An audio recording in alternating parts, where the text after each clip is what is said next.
What's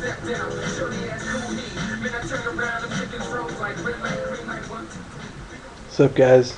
DCK here. Second try at this to heat you up with my Glory by Honor 9 thoughts. Yes, I got to see it and I got to pay for it. Do you know what? I thought it was worth the money, especially if it's only 15 bucks. What you were just hearing was one of the opening songs from Harold and Kumar. Best stoner movie of all time, if you ask me. It's good stuff. Good stuff. And plus, fast food is always delicious. So, Glory by Honor 9 was last night. Let's talk about the stream quality. The actual video quality was fine. Nothing special, but fine. The stream cut out a couple times. Ruined the double chain match for a couple minutes, so that's a problem. And cut out and slowed up and jumped a little bit at other points. At least for me, that was just my experience with it. Other than that, audio was mostly fine. There was a time where they left the mics on and you could hear, I think it was right before the main event, you could hear the mics and they had Cornette, you could hear Cornette. God damn it! It was funny stuff. I didn't mind because it was funny. So, yes, that's that. Also, I just want to mention, before I talk about each match, this show ended right about 11 o'clock, which was weird. They ran 8 to 11. They pretty much tried to go for the 3-hour slot. First of all, I think that kind of robbed. I think they could have gone longer. If they have the ability to go longer on these iPay-per-views, especially, they went 3 hours, but they do have like a fucking 20, 30-minute intermission. If your show's only gonna run, it's gonna be, for the live crowd. Gotta make the show longer. Because I just feel like some matches just got robbed of time because they were trying too hard to. I feel like they were actually trying to fit the show in under 3 fucking hours. So, sorry, I'm really thirsty.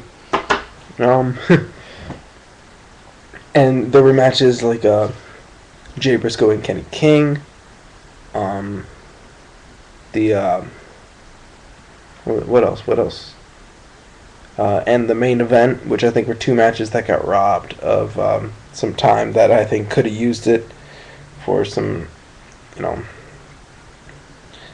Jay Briscoe versus Kenny King could be used to be a little bit more faster, be faster paced for longer, because that only went about 7 minutes. While I'm on it, it was a pretty good match. I enjoyed it. Transitioned quickly into Mark Briscoe versus Red Titus, which was pretty good. Was about the same, except that it was longer. It was longer, but it was also a little bit slower and a little bit sloppy. So that was kind of weird. But they were about the same, and a good start to the show. But that's one of the cases where it could have used more time, and the main event could have used more time. I'll get to that in a bit.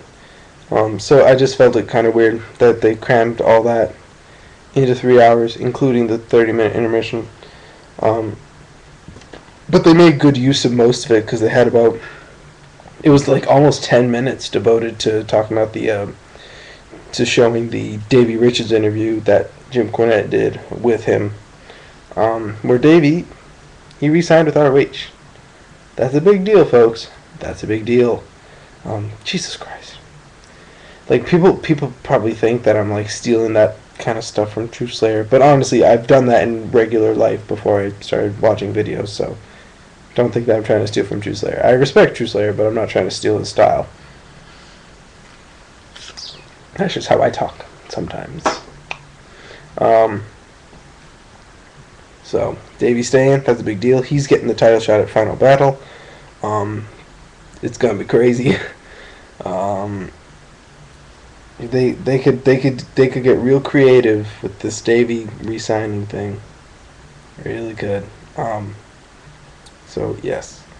So we have the Briscoes versus All Night Express 2-match thing, which was fine, was cool. We'll see him go at it later. I really like the All Night Express. They would think they work really good as a tag team. The Briscoes are the Briscoes. That'll be fun. And then we had the NBC tag, which I was fine with, man. Like that surprised me. That was surprisingly fine. That was an okay match, and I wouldn't have changed anything about it because honestly, would have made it worse. I wouldn't have made it longer. I wouldn't have made it shorter. I wouldn't have changed up the spots too much. Grizzly just kind of did his little man stuff against Stevens and Necro. Balls Mahoney got in his spots. He did a splash, which was kind of like, oh god, he killed Necro. Nana got involved. It was fine. Kind of fun in parts, you know. So that was cool. Good job for those guys. And then we had, and right before intermission was the double fucking chain match. Aside from the stream dying, what we did get to see was awesome. That was fairly awesome what we got to see. Not the craziest spots in the world, because that's wait until they do Sting versus Generico, the final showdown. Oh my fucking god. That's gonna be... They're probably saving up some ridiculous spots and stuff for that. Oh my god. That's what I'm thinking. But they still did some pretty damn good spots in this one. They got Colby Carino involved. And then the aftermath with... we thought we were gonna see Generico brainbuster Steen on the top rope after Steen started attacking him. Carino broke it up, and Steen ripped off Generico's mask in one fell swoop, and I freaked out. I'm just like, oh no! Cabana covered Generico, ran him to the back. Steen gets a chair, sets it up, uses Steve Carino's blood to write Mr. Wrestling, puts Generico's mask on it to recreate his new t-shirt of a chair with Mr. Wrestling written in blood and El Generico's head on it, which was bizarre. That sight was one of the markout moments for me. Then we had intermission with the Davey interview. I already talked about that. We came back. Cornette announced to the live crowd the Davey situation. They popped big. That's where he officially announced the final battle match, the final battle title shot for Davey. Then we had Edwards versus Sean Daivari. Pretty good match. Edwards worked his butt off, got his stuff in, got over. Crowd was really into him. Sean Daivari didn't take away from the match, didn't really add to it either. He was a good kind of... he wasn't getting the heat I thought he would. I mean, Jesus Christ.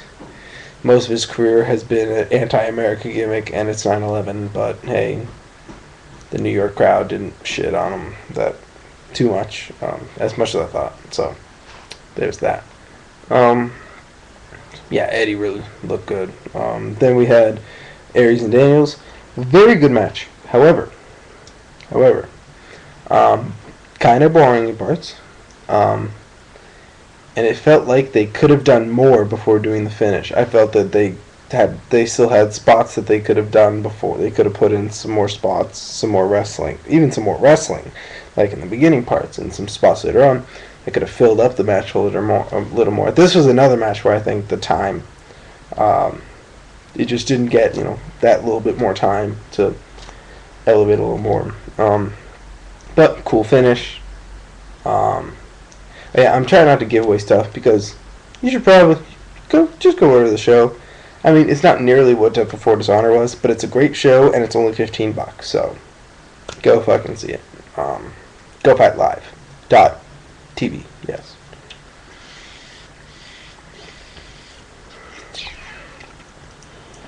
And plus we got Austin Aries on the mic before the match, which is gold. Then we had, yes, my doubt killed. I was nervous about Haas and Benjamin. Not anymore. If anything, they outperformed the Kings of Wrestling, in my opinion.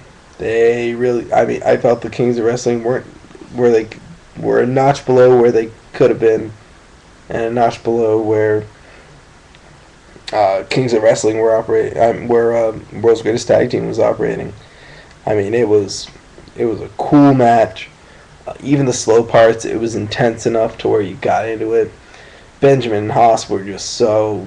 I mean, you were just waiting for what they were going to do next, and they made you really made you get into the match even in those slow parts, which is good. Heat, good heat. I like that. And then they did a thing with World's Greatest Tag Team beating the crap out of Hagedorn after the match, which was fun. Yeah, I mean, that was a fairly awesome match. And if they did this match again, it could get even better. Like, yeah, that good. Oh, burp, Jesus Christ. Then we got the main event. Tyler Black versus Roderick Strong, no DQ. The no DQ kind of turned out was essentially used as a there must be a winner type situation. I mean, there was a couple spots where there weren't that many spots where the whole no DQ thing came into play. There was the Book of Truth spot, Truth Martini's run in. The House of Truth run in for the most part, even though they they got Terry Funk in there, which was interesting. I love Terry Funk, but him as the ref, but a great match. However, I just felt it needed to be better, and I think more time could have done it.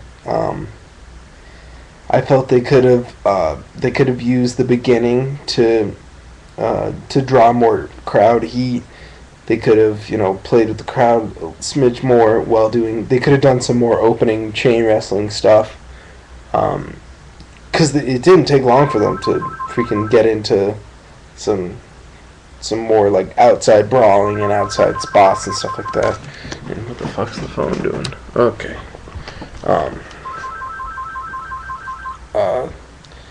But and I felt that could use more time. But the finishing sequence was like any other strong Tyler Black, Roger Strong match finishing sequence. I mean, really good stuff. And spoiler alert, Roddy went over. So they're kind of doing that thing. Roddy went over, and Tyler Black flipped him off on the way out.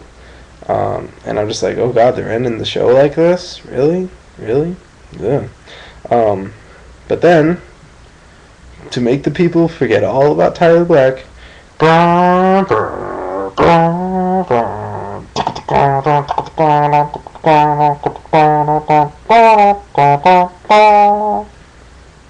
homicide. Roof exploded. I was on the I was quietly, because it was late in my house, jumping up and down, like, yeah, homicide. That was nuts. And then they just had to stare down to end the show. That was a cool ending. I give the show, if I had to give it like a score, to say that it was great, I would like a 8.25, something like that. I mean, I felt that there were matches that under-delivered, but overall, I thought the feel of the show, that the matches that they put on were appropriate, that would have follow-up, and it would just work. It just worked out. So, go find the show if you haven't already found it and buy it. It's good stuff. So, all right. And to the guys who I was in the Skype call last night with, you guys were awesome. Fun time. Thanks for having me in there. Alright, so, DoubleCrossKing. Stay classy.